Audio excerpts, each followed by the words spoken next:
sure about the way I'm feeling.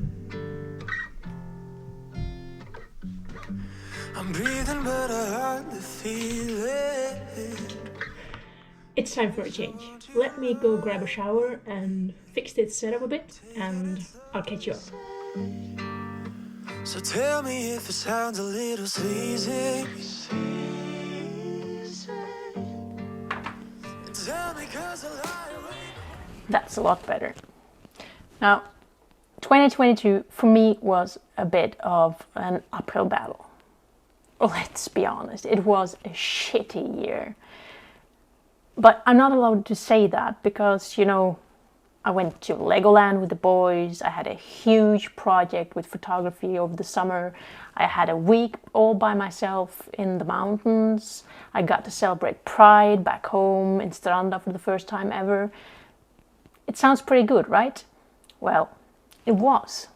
But it also was one of the hardest years that I've had in a long time. Mostly due to the fact that my health wasn't good. But this is a video about change and not about what didn't work last year. So I'm actually not going to spend a lot of time with my health journey. Maybe I'll do that in another video. Right now, I want to talk about the things I want to change. First of all, I had to accept during 2022 that I'm actually just a tiny bit disabled. Well, to be honest, I didn't think I was disabled enough to even say that I'm a tiny bit disabled. But then in September, I actually got proof. So I had to come to terms with the fact that I am just a tiny bit disabled. And just being a tiny bit disabled meant that I had to adjust a lot in 2022. So even though I was able to shoot my biggest photography project for a client yet, and even though I was able to head out and do all these things in the mountains, make videos and do a lot of photography there as well, I wasn't able to do as much creative work as I wanted to do, because a lot of the time I had to spend at home. And spending all that time alone at home meant that I also felt just a tiny bit lonely. Don't get me wrong, I have an amazing family that I love above everything else, and I love spending time with them. But the fact that I'm just a tiny bit disabled means that I have to spend a lot of time doing other things than the rest of my family. A lot of the time I have to spend alone, home, here. And that needs to change. And how I'm going to do that when all the while I'm still just a tiny bit disabled. So I'm not able to go out and do everything I want to do. Well, I've figured that even though I have to spend a lot of time at home, that doesn't have to mean that I have to be lonely. So in 2023, one of my big things is going to be trying to become a part of an online community so that I'm able to share and talk about the things that I'm excited about and that I want to spend my time doing, even though I have to do them from home. And so that I am feeling more like part of a community instead of just sitting at home by myself most of the time. And this channel has been dead for a while, I know. But I still think that my attempt of building an online community that I can be a part of will start by me starting posting on this channel again.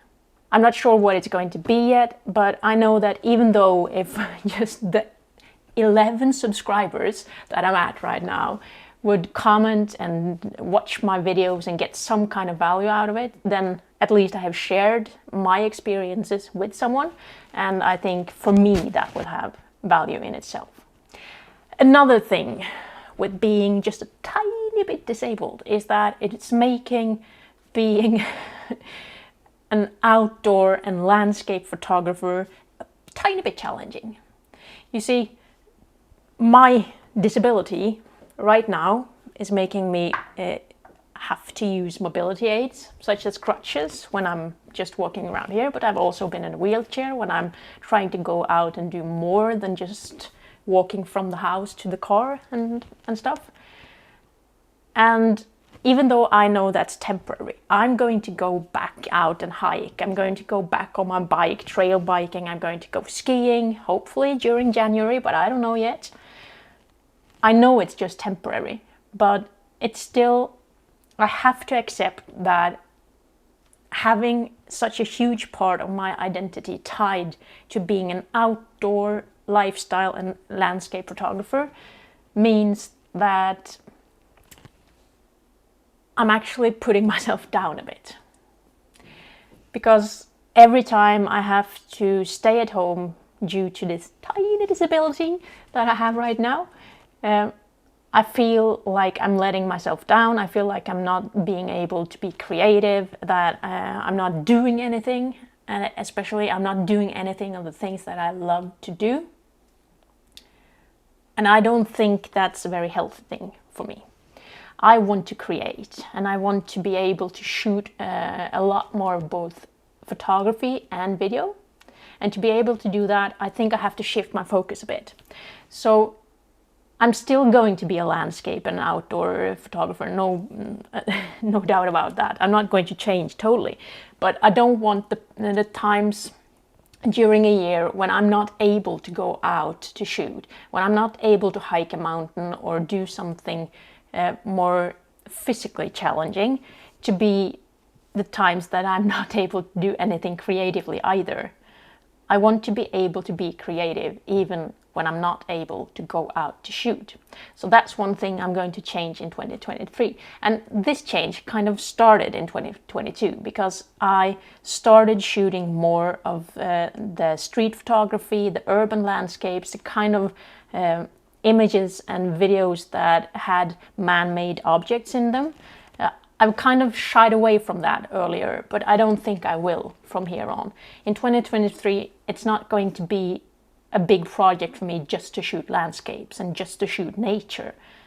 I think I'm going to focus more on shooting.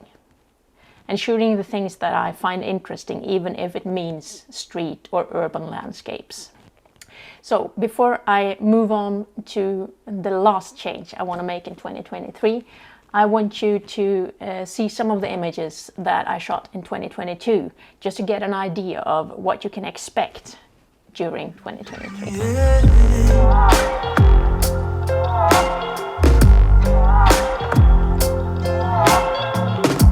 I'm coloring the black and white. I'm tracing all the faded lines. Yeah. I guess I want you to know it. I'm taking it slow. If I'm honest, I wish that it was easy. I hope you liked the images. If you did, please leave a comment down below. Even if you didn't like them, leave a comment down below and tell me what you didn't like, and maybe I can try to improve on that on later images. So, just to summarize, what are the changes I'm going to make in 2023? Well, first of all, I'm going to try to become a part of an online community. And I'm going to start by sharing stuff here on YouTube. The second thing I want to do is that I want to stop identifying as a landscape and outdoor lifestyle photographer. Not because I'm not going to shoot that kind of images anymore, but because I'm going to shoot different kind of images as well. I'm going to focus more on urban landscapes and street photography, more on man-made objects and more on people, and where people meet. The final change I'm going to make in 2023 simply is that I'm not going to aim for perfection every time anymore. I think perfection is what's holding me back. I think that's the reason why I haven't made any videos on YouTube in years. I just shared a couple of home video style videos, but I haven't really attempted to do YouTube. I think it's much more important for me now to just do it. Just get out there, create, make videos, shoot photos, and share them. So there you have it. That's my changes for 2023. I don't like to call it New Year's resolutions because it doesn't have anything to do with this being a new year. It just has to do with now I'm able to sit down in front of a camera and think about what I want to do. It just happens to be January of 2023. And I think this will be a much better year than the one that were, well, a bit of a uphill battle for me in 2022. So I hope you'll follow along. I hope you'll like what you see here with the new images that I'm sharing. And if you do, please subscribe, leave a like and a comment down below. Yeah, I'm one of those. And I'll see you in the next one. He said